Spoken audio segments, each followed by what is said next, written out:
Hello, Jeff Patterson, Eric Nelson. Again, we're going over some of our basic level curriculum, talking about guard submissions in this video, and we're looking at the basic armbar from guard.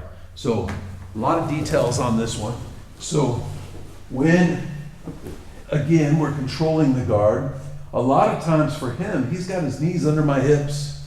Okay, so if I'm in this position, it's hard for me to pull him down. So one of the things that I can do here is kind of come off to the side a little bit and put my hand on the knee, and then I move my hips over and bring him back down. Now I've got his knees open, and I created an opportunity for me to control his posture a little bit better. And this is very important. I want to kind of use my hips like a wedge and also use that hand to open the knees up. Once I have this, now I always like to go for a double attack. So he's pretty low, so right now I was able to slide this in very easy. Sometimes you get people that are taller, and the most I can get is a grip down here around the chest. So from here, slide up to the elbow. Nothing is stopping me from coming to him.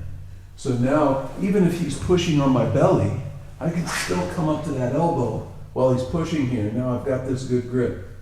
Now from here, I'm going to grab the sleeve.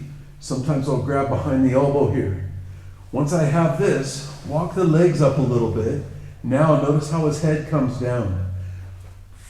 Personally, I prefer going for chokes from the guard position, but in this video we're going to talk about the armbar. And it's important to have the threat of the choke, I feel like, when you're going for the armbar, to give you more opportunities to get the armbar. One of the reasons why I like the choke a little better is because if you miss the choke, they're still in your guard.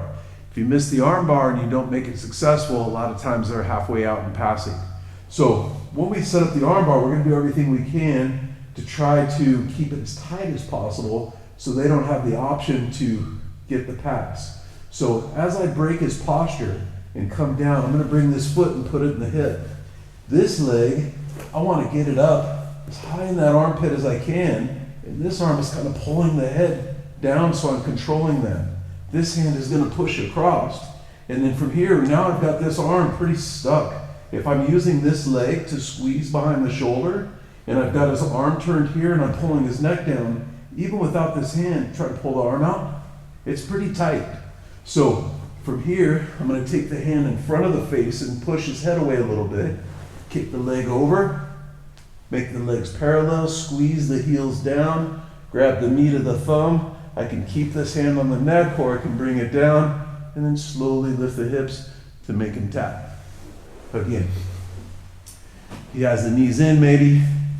I get here, I get a grip, push on the knee, break him down, walk the legs up, get my control. If his head's already down, easy for me to get the hand in. If he's still postured, I'm going to come up to him. I get my grip. Now, sometimes here, another way, say like even I get this hand up tall, and he's keeping that posture, he's pushing into my belly, trying to resist me. I can take my free hand now, because I've got his knees open, and hook the head and bring him down from here. Then I can switch if I'm wanting to go to that arm bar, push the arm across, get this knee up, get this leg up, come across the face. Sometimes I like to hook the shoulder here, and notice how I can pull him down and keep it nice and tight.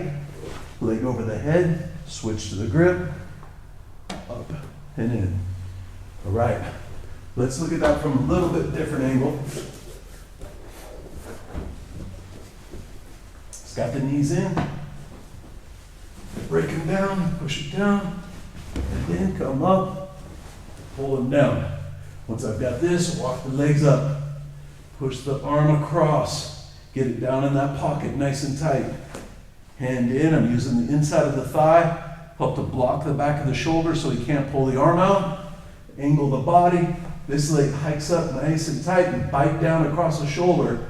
I can grab my shin here to hold this down, and I can grab the back of the shoulder here to hold this down. Leg over the top, here, put it on. All right, so if you play the armbar with these details and these controls through it, doesn't give them a whole lot of opportunity to have space to pass.